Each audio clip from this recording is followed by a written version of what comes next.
Hey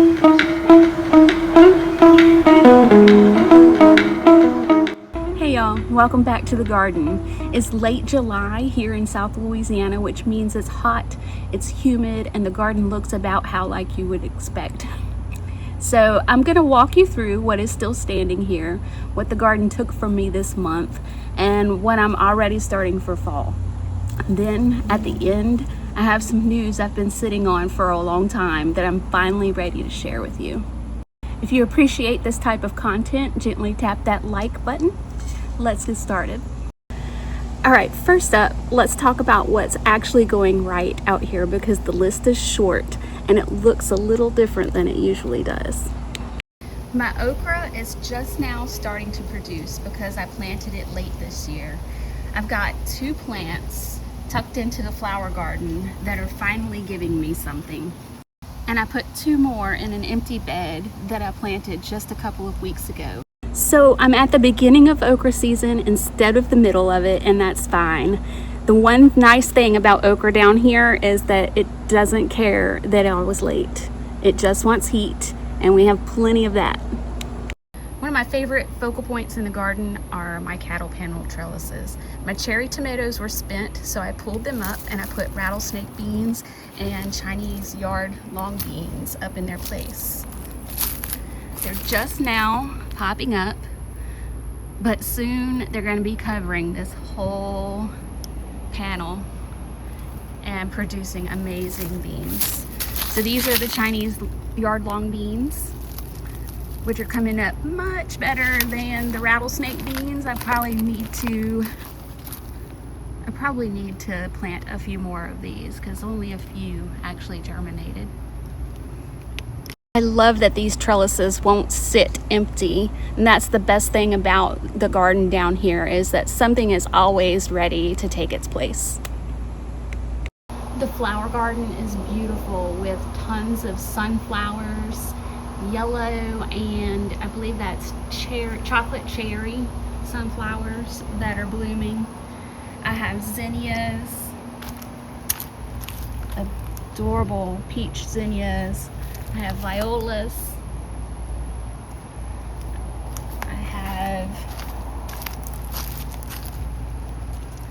These are false sunflowers, very pretty. I got these from Home Depot. My grandson picked them out. I have gazanias. I have several different kinds of gazania. I have more zinnias, ton of them. They're so pretty. More violas. The violas are really loving the heat. And then I have these little bitty teddy bear sunflowers. I can't forget the one beautiful bright purple zinnia that just popped up, I think yesterday. And then there's the sweet potatoes quietly doing their thing underground where I can't see a bit of it. I won't dig those up until October, but for now we're just gonna let them be a mystery. And honestly, that's part of why I love growing them. They ask almost nothing of me all summer and then hand me a reward at the end. That's mostly the list right now, and I wanted to be honest with you about that because if you're new to gardening down here in July, it looks a little sad. And if your garden looks sad in July in the Gulf South, you have not done anything wrong. Ours all look like this. That brings me to what summer has taken from me this month. The tomatoes have basically shut down and fried in the sun, as you can see behind me.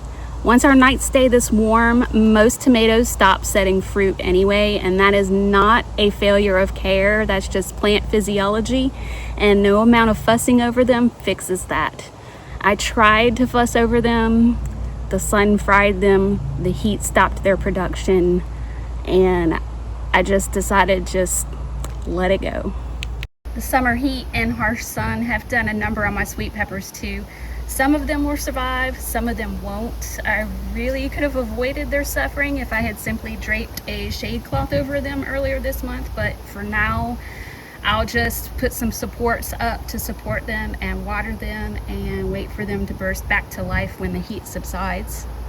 I'll tell you the one thing I finally made peace with this year, though. For several years, I fought the squash vine borer out here, and I checked the stems every day. I hunted for eggs. I even went so far as to slice the stems open and dig the little suckers out and try to nurse the plant back to health. So I finally decided to opt out of growing squash and zucchini in my garden this year, and honestly, my garden and my peace of mind have been better for it.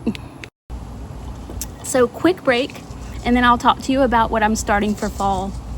If you want something to help you keep track of all of this, what you've planted, when you planted it, and how it's actually doing, I have my Homestead Harvest Garden Planner available. That's right, I have a garden planner. The paperback version is over on Amazon, and there's an interactive digital version on Etsy. If you'd rather have it on your device, go to Etsy. Links are in the description, and the pinned comment is below.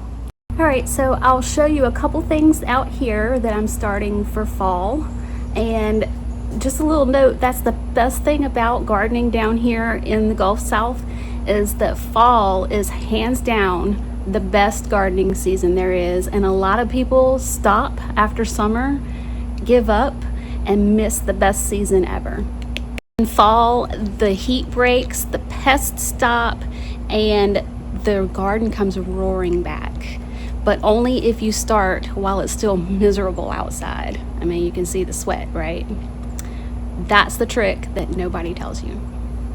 So I've got lettuce, a few snacking peppers, and tomato seedlings started in my new green stalk planters that I started just a couple of weeks ago. And then we are inside in the air conditioning getting seeds started for greens and brassicas. These will go out in September when the heat subsides, and we will have an amazing fall harvest. Now, here's the news. I wrote a book. Actually, I wrote two. The first one is called Dirt Therapy. I've been a night shift nurse for 20 years, and this book is about what gardening did for me through anxiety, grief, and burnout. It's the honest version. It's the why behind what motivated me to even get started gardening, or even with this channel in the first place. Dirt Therapy is just that, the nurse's perspective on why gardening is therapy for the soul, some gentle, simple ways that gardening can be therapy for you, and how my garden has helped me through the hardest year of my life. The second one is called The Forgiving Garden, and this one is the practical companion. It is the how. The first one is the why, the second one is the how. It's the book I wish somebody would have handed me when I started growing down here. The most forgiving plants in our heat, ranked by how much they actually work for you and how little they ask of you, and a month-by-month planning calendar built specifically for the Gulf South, and an honest reckoning with our summers, including why the season you're watching me survive right now is supposed to look like this. So there's one more thing coming, the third book. It's a practical garden companion to go with both books. Now, this is a little bit different from the Homestead Harvest Planner that I have on digital on Etsy and in paperback on Amazon.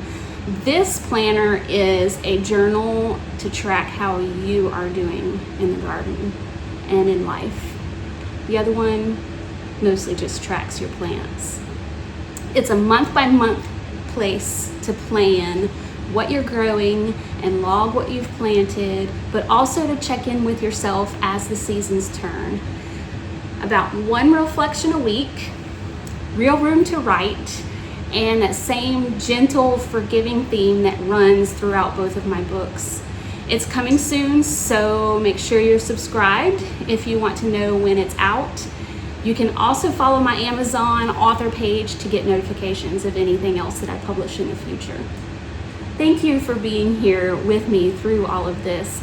Some of you have been watching my garden grow from the beginning, and it means more to me than I can really say that you're here for this part too. And keep an eye out for my next video on how I set up the fall garden while it's still hot out. Keep growing.